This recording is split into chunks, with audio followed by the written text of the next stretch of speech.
Rhonda asks, how about with a special needs child? So that's a pretty broad question about working with special needs child.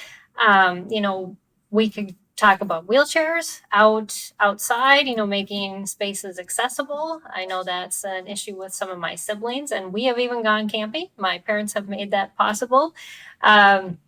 But it just takes sometimes a little extra planning to get kids outside that have mobility issues.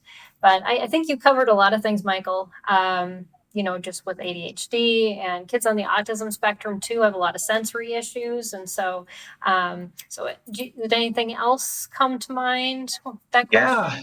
question? We're at just recently popped in my head, and again, Rhonda, I don't know the special needs. You could be speaking physically, could be a mental, could be a diagnosis Mhm. that's maybe not, that just puts them in a certain specific category.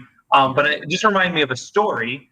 Mm, that'd I be great. was at I was at the playground with some students, some kids, and another class actually came because we were in a public playground and Hmm. just a park, and all the students went to play, and this kid was in a wheelchair, and there was a teacher, must be a teacher aide assigned to him, Hmm.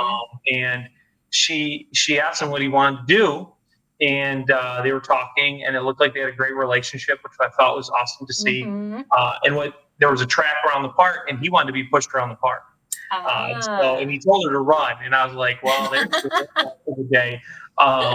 And uh, I don't know what the specific need is, but I do know Peggy's absolutely right. More planning is involved. What's going to stress your student out to the point that you can't actually achieve what you're trying to do? Hmm. But I think all those things I mentioned actually speak to children. If you can just plan for just a few minutes, well, what are the things? And again, it's not about one specific things. It's really about knowing your child, which you know better Mm. than anybody.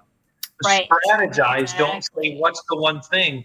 Say, hey, my kid wants to be a NASCAR driver. So I bet Mm. if we flew down a trail safely or around a park, that would just engage and then had a conversation Right. afterwards. Hey, what did you notice? What are things you Mm-hmm. saw? What did you see? And then you're going to Hmm. laugh, have a conversation, create that memory. And then if Right. you can tie it into something you're learning, let's say you're Mm-hmm. studying weather or some biology, and you can talk about the plant life and all those things come into play. You can talk about the bugs that you encountered hitting your face, and those are all things Right. that.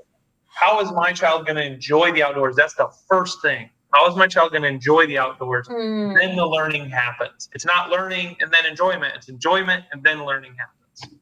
That's the That's best I could right. add to it. So, Oh, yeah. I That's a very good point. When we find ourselves in a place of joy, it's like our guard goes down. And our kids are the same way, that they can just like be in the experience instead of just this is, and especially for our struggling learners, there's so mm, much stress and so yeah, much, requirements that they feel like are being heaped upon them. I've got to do good. I've got to learn this. I'm not, they know I struggle with this, or this is something I've got to get better at. And yeah, no matter how hard we try as parents not to make that feeling happen, they yeah. know that they struggle, and so to get them in a place of enjoyment, that is truly a place to start.